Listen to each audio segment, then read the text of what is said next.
जय हिंद दोस्तों। पिछली वीडियो तक हमने 35 क्वेश्चन तक कंप्लीट कर लिया था। अब हम उससे आगे करेंगे ऊष्मा एवं ऊष्मागति की। तो बादलों के वायुमंडल में तैरने का कारण उनका कम घनत्व होता है। जो बादल होते हैं वो जल और बर्फ़ के जो सूक्ष्म कण होते हैं उनसे मिलकर बने होते हैं, जिन्हें गर्म हवा पृथ्वी के धरातल से ऊपर उड़ा ले जाती है।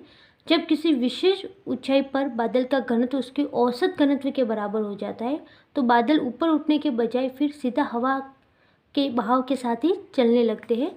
जो इसमें ऑप्शन डी होगा वो सही होगा।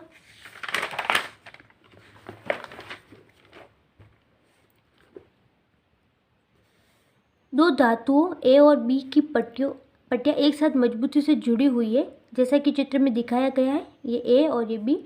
गर्म करने पर ए जो होती है बी से अधिक फैलती है। यदि इस जुड़ी हुई पट्टी को गर्म किया जाए तो ये रूप ग्रहण करेगी। तो ये जो ऑप्शन बी है वैसा रूप ग्रहण करेगी, क्योंकि जो द्विघातीय पट्टी उसमें एक समान ऊष्मा देने पर जो पट्टी अधिक फैलती है वो उत्तल रूप ग्रहण करती है। ये उत्तल रूप ग्रहण कर बाहर की ओर रहती है। तो ऑप्शन जो बी होगा वो सही होगा, क्योंकि इसमें और इसमें तो उत्तल रूप है ही नहीं। तीसरा चौथे में पहले में है लेकिन ये अंदर की तरफ है, कि हमें पता है कि बाहर की तरफ रहती है। तो ऑप्शन बी सही होगा इसमें। न्यूनतम तापमानों या निम्न तापमानों क्रायोजेनिक्स का अनुप्रयोग होता है। तो अंतरिक्ष यात्रा में, शल्यकर्म में और चुंबकीय प्रोत्यापन में।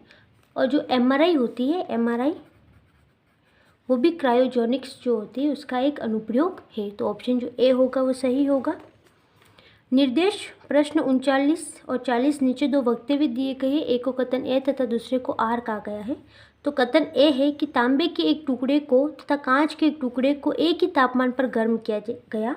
उसके बाद स्पर्श करने पर तांबे का जो टुकड़ा है वो कांच के टुकड़े की अपेक्षा अधिक गर्म लगता है, क्योंकि जो तांबे का जो टुकड़ा होता है वो ऊष्मा का सुचालक होता है, जबकि कांच का टुकड़ा ऊष्मा का कुचालक होता है। इसलिए तांबे का टुकड़ा अधिक गर्म होगा। तो पहला सही है। तांबे का घनत्व कांच के घनत्व से अधिक है। तो दोनों ही सही है। तांबे का जो घनत्व होता है वो 8.92 ग्राम पर सेंटीमीटर क्यूब होता है, और जो कांच का घनत्व अगर देखें तो 2.6 ग्राम पर सेंटीमीटर क्यूब होता है। तो इसमें जो ऑप्शन बी होगा वो सही होगा, किंतु ए की सही व्याख्या आर नहीं है। कथन है ऊंचाई बढ़ने के साथ साथ जल का क्वथनांक घटता जाता है। ये सही है। और ऊंचाई के साथ वायुमंडलीय दाब बढ़ता जाता है। बढ़ता नहीं है, घटता जाता है। वायुमंडलीय दाब घटता है, इसीलिए जल का क्वथनांक भी घटता है। तो इसमें ए पहला ही सही होगा। आर जो होगा कारण वो गलत है। तो ऑप्शन इसमें सी सही होगा। जब पानी को 0 डिग्री सेल्सियस से 10 डिग्री सेल्सियस तक गर्म किया जाता है तो इसका आयतन पहले घटता है और बाद में बढ़ता है, क्योंकि 0 डिग्री सेल्सियस से 4 डिग्री सेल्सियस जो होता है वहाँ तक 4 डिग्री सेल्सियस के तापमान पर जल का आयतन घटता है, और फिर 4 डिग्री सेल्सियस से 10 डिग्री सेल्सियस के तापमान पर जल के अणुओं के बीच जो अंतराण्विक दूरियां है वो बढ़ने लग जाती है, जिसके कारण आयतन भी बढ़ जाता है। तो पहले तो घटता है 0 से 4 डिग्री सेल्सियस तक, फिर 4 डिग्री से 10 डिग्री सेल्सियस तक वो बढ़ता है। तो ऑप्शन जो डी होगा इसमें सही होगा। एक ही पदार्थ से बने आर त्रिज्या के एक खोखले गोले, आर भुजा वाले एक खोखले घन और आर त्रिज्या वाली एक पतली गोल प्लेट को एक सामान्य ताप से 20 डिग्री सेल्सियस अधिक ताप पर एक साथ गर्म किया जाता है। कमरे में ठंडा होने के लिए छोड़ देने पर इनमें से कौन सा सबसे पहले सामान्य ताप पर पहुंचेगा? तो कौन सा सबसे पहले सामान्य ताप पर पहुंचेगा? तो जो गोला होगा वो सामान्य ताप पर पहुंचेगा, क्योंकि जो गोला होता है उसकी स्थिति में ऊष्मा को निकलने और फैलने के लिए कम क्षेत्रफल होता है, इसलिए यह कम तापमान प्राप्त कर पाता है और यह सबसे पहले कमरे के ताप पर पहुंच जाता है। तो गोला सही होगा इसमें सी। निम्न कथनों पर विचार कीजिए। 100 डिग्री सेल्सियस पर भाप तथा 100 डिग्री सेल्सियस पर उबलते जल में ऊष्मा की मात्रा एक समान होती है। तो एक समान नहीं होती, क्योंकि जो 100 डिग्री सेल्सियस पर जो भाप की गुप्त ऊष्मा होती है वो उबलते हुए जल की गुप्त ऊष्मा से अधिक होती है। बर्फ़ की संकलन गुप्त ऊष्मा जल की वाष्पन गुप्त ऊष्मा के बराबर होती है। तो बराबर नहीं होती है, ये उससे कम होती है। जो बर्फ़ की संकलन गुप्त ऊष्मा जो है जल की वाष्पन गुप्त ऊष्मा से कम है। तो ये दोनों सही नहीं होंगे। और वातानुकूलक का भी है, जिसे एसिड कहते हैं। में कक्ष वायु में से वाष्पित कुंडली में ऊष्मा का निष्कर्षण होता है तथा द्रवित कुंडली पर ऊष्मा का निरसन होता है, जिससे कमरा ठंडा हो जाता है। तो ऑप्शन जो डी होगा केवल तीसरा वही सही होगा। साफ मेघ रहित रातों की तुलना में मेघाच्छन्न रातें जो होती है यानी कि बादलों से घिरी हुई रातें अपेक्षाकृत गर्म होती है, क्योंकि बादल पृथ्वी से छोड़ी गई ऊष्मा को परावर्तित करते हैं। बादल एक ढक्कन जैसा काम करते हैं जो पृथ्वी द्वारा उत्सर्जित ऊष्मा को जमा करता है और इसका कहीं भी पलायन नहीं होने देता है, इसलिए जो मेघाच्छन्न रातें होती है वो अपेक्षाकृत गर्म होती है। तो ऑप्शन जो बी होगा इसमें सही होगा।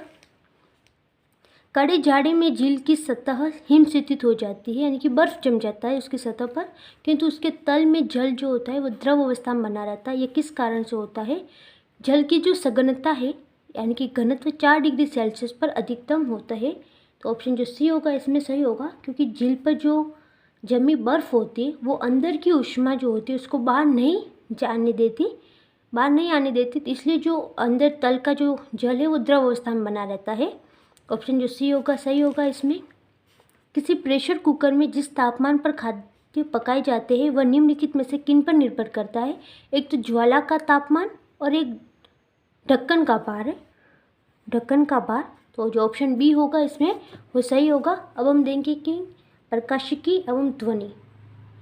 तो जब सितार और बांसुरी पर एक ही स्वर बजाया जाए तो उनसे उत्पन्न ध्वनि का भेद यानी कि उनमें अंतर निम्नलिखित में अंतर के कारण किया जा सकता है। तो तारत्व, प्रबलता और ध्वनि गुणता यानी कि क्वालिटी। तो तारत्व, प्रबलता और ध्वनि गुणवत्ता से हम इनकी ध्वनि के बीच भेद कर सकते हैं। तो ऑप्शन जो ए होगा इसमें सही होगा। नीचे दो वक्तव्य दिए गए जिनमें से एक को कथन ए तथा दूसरे को आर कहा गया। हीरा अपने ही आकार के अनुकारी कांच से अधिक झील मिलाता है। तो सही है, क्योंकि जो हीरा होता है उसका अपवर्तनांक या उनका जो चमकना जो होता है पूर्ण आंतरिक परावर्तन की घटना, हीरे का चमकना पूर्ण आंतरिक परावर्तन की घटना है। हीरे की जो संरचना होती है वो त्रिविमीय बहुफलकी प्रकार की होती है, जिसमें प्रत्येक कार्बन परमाणु आपस में जुड़कर समचतुष्फलक बनाते हैं। और हीरे का अपवर्तनांक कांच से कम होता है, नहीं कांच से अधिक होता है। तो इसमें जो ऑप्शन सी होगा वही सही होगा। प्रकाश तंतु जिस सिद्धांत पर काम करता है वह है, तो प्रकाश तंतु पूर्ण आंतरिक परावर्तन के सिद्धांत पर काम करता है। प्रकाश तंतु जो उच्च गुणवत्ता के कांच के जो रेशे होते हैं उन्हें कहते हैं प्रकाश तंतु, जो उच्च गुणवत्ता के कांच के रेशे होते हैं। तो जो ऑप्शन ए होगा सही होगा। मान लीजिए पृथ्वी से पश्चिमगामी हो रहे एक रॉकेट यान की चाल प्रकाश के वेग की 2% है। रॉकेट यान में स्थित यात्रियों को जो प्रकाश नीला दिखाई दे रहा है वह पृथ्वी पर स्थित प्रेक्षकों को किस रंग का दिखाई दे रहा है? जो रॉकेट यान में स्थित यात्री है उनको प्रकाश नीला दिखाई दे रहा है, तो जो पृथ्वी पर स्थित जो प्रेक्षक होंगे उन्हें पीला नारंगी दिखाई देगा। तो ऑप्शन जो डी होगा सही होगा इसमें। पानी में हवा का बुलबुला वैसे ही काम करेगा जैसे करता है अवतल लेंस, जैसे अवतल लेंस काम करता है हवा का बुलबुला भी वैसे ही काम करता है पानी में। तो ऑप्शन जो डी होगा सही होगा, क्योंकि वायु जो होती है हवा का जो अपवर्तनांक होता है जल के अपवर्तनांक से कम होता है। तो ऑप्शन जो डी होगा सही होगा।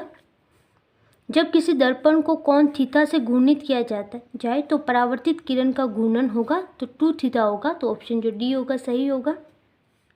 कुल आंतरिक परावर्तन होता है जब प्रकाश जाता है, हीरे से कांच में जब प्रकाश जाता है तब कुल आंतरिक परावर्तन होता है। तो ऑप्शन जो ए होगा सही होगा।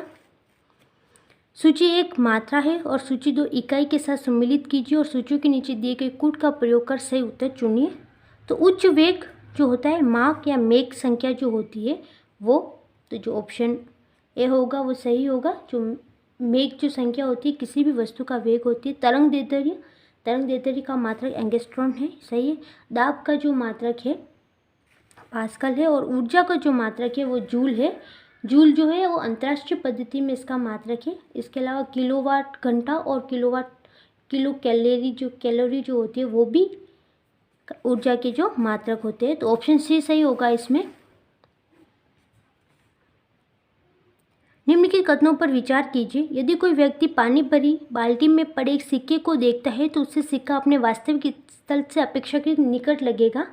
यदि जल के अंदर कोई व्यक्ति जल तल से ऊपर एक सिक्के को देखता है तो उसके सिक्का अपने वास्तविक स्थल से अपेक्षाकृत अधिक ऊंचाई पर प्रतीत होगा। तो ये दोनों ही सही है कि अगर कोई व्यक्ति बाल्टी में पड़े सिक्के को बाहर से देख रहा है तो वो उसे अपेक्षाकृत निकट लगेगा वास्तविक स्थल से। और अगर कोई जल के अंदर यानी कि सघन माध्यम से विरल माध्यम में देख रहा है, अगर कोई सघन माध्यम यानी जल के अंदर कोई व्यक्ति विरल माध्यम में रखे सिक्के को देखता है तो वास्तविक स्थल से अपेक्षाकृत अधिक ऊंचाई पर प्रतीत होगा। तो ऑप्शन इसमें जो ए होगा सही होगा।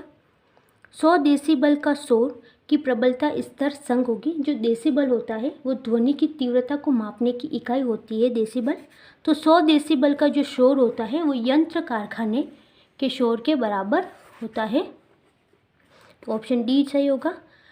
निर्देश 57-58 नीचे दो वक्तव्य दिए गए, एक को कथन ए तथा दूसरे को आर कहा गया है। कथन ए, एक चलचित्र में पूरी फिल्म के एक सिरे से दूसरे सिरे तक सामान्यतः 24 फ्रेम प्रति सेकंड प्रक्षेपित किए जाते हैं। सही है।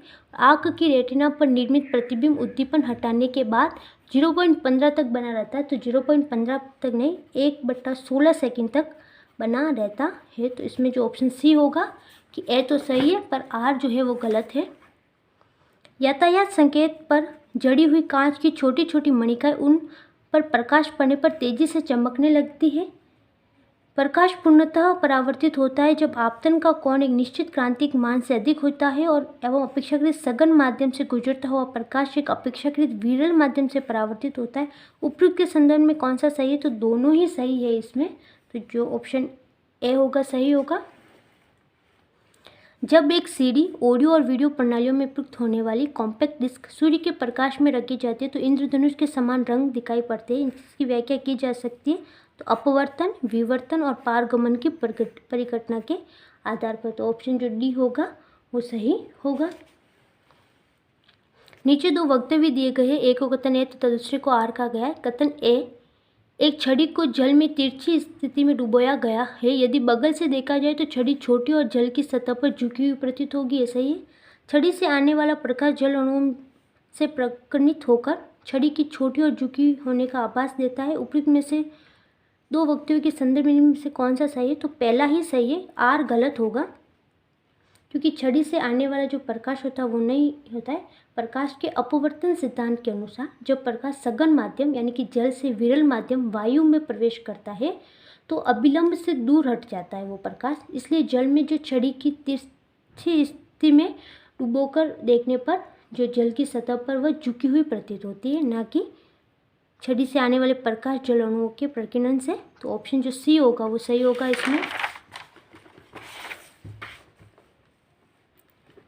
प्रकाश तरंगों के वायु से कांच में जाने पर जो चर प्रभावित होते हैं वे है तो तरंग दैर्ध्य और वेग। प्रकाश तरंगों के वायु से अगर कांच में जा रही है वो तो तरंग दैर्ध्य और वेग बदलता है। आवृत्ति जो होती है आवृत्ति नहीं बदलती है। तो इसमें जो डी होगा सही होगा।